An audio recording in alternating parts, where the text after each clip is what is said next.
Guys, may kuan po tayo dito, inayos na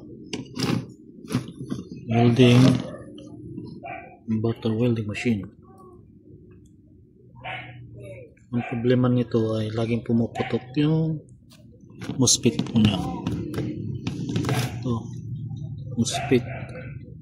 Tapos minsan nasisira po tong bridge type diode.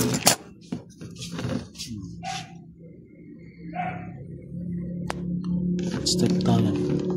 Ito po yung rim.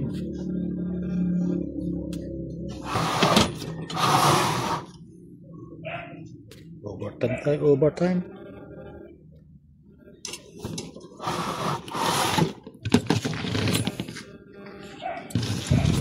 Upon checking, may open po na resistor dito. Itong malalaking resistor na to 100, tapos 100. Ito po yung may problema, kaya pumuputok yung MOSFET. Tapos dito okay naman po to, yung mga ibang resistor okay naman. Ito bukas, i-check ko bukas po ito mga diode kung may shorted po dito.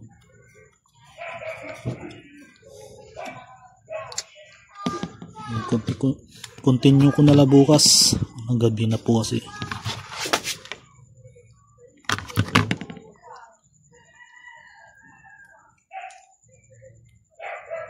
Wala po yung kon dahil wala po tayong available na ganito.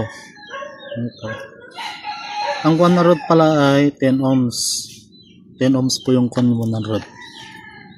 Pag 200 naman 20 ohms. Ganito na lang po yung ginawa ko, ginamit ko resistor na ganito. Kaya wala pa akong available na parts na ganito.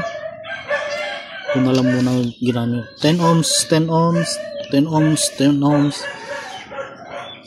Parte din 10 ohms din po to. Kasi assemble na lang po natin. Pakita ko na lang kung working po talaga siya. Ito na po yung update. Lumana na po siya.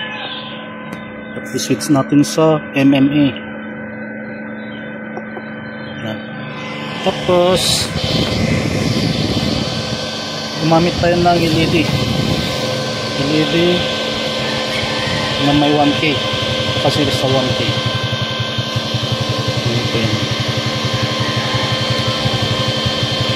Ito may ilaw po siya.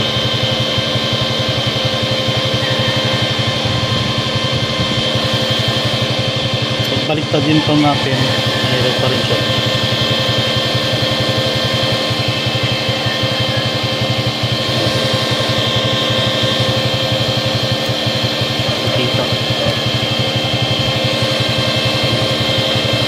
Kabila ganun din,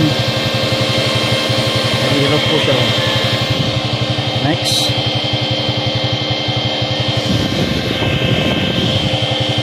reverse po natin, hilo pa rin siya.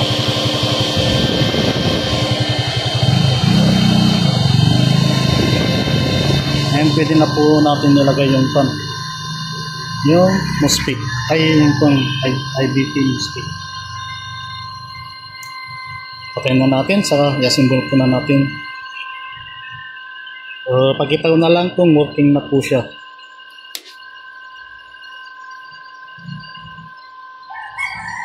Yes. Plug po natin. Ano po, yung nilagay ko po ganun. Yan na lang po yung 10 ohms, 10 ohms, 10 ohms. 10 ohms din po sa kabila, 10 ohms din po sa kabila. Yung 100, tandaan niyo po, yung 100, 10 ohms. 10 ohms po yan.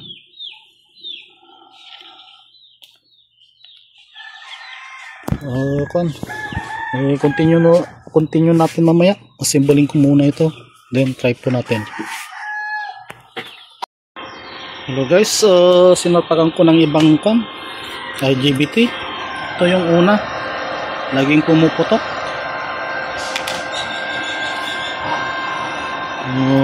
Yun ang nilagay ko, yung IGBT na original nila. Okay na po siya.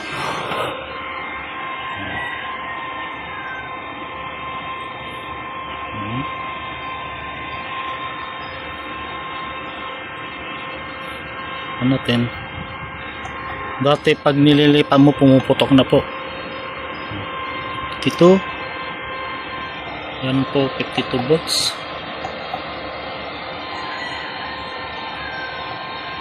Ito. Tapos check natin dito.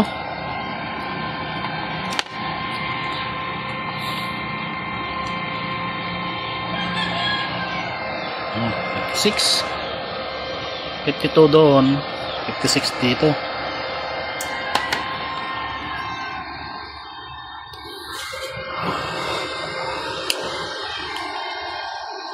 Yan po. Yung pinakita ko kaninang MOSFET, yun na po yung nilagay ko.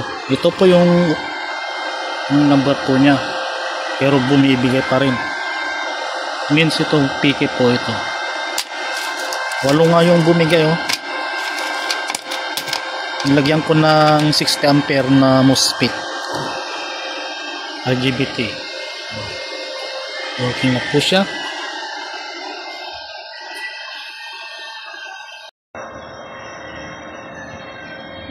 Testing po natin. Pahabol pala.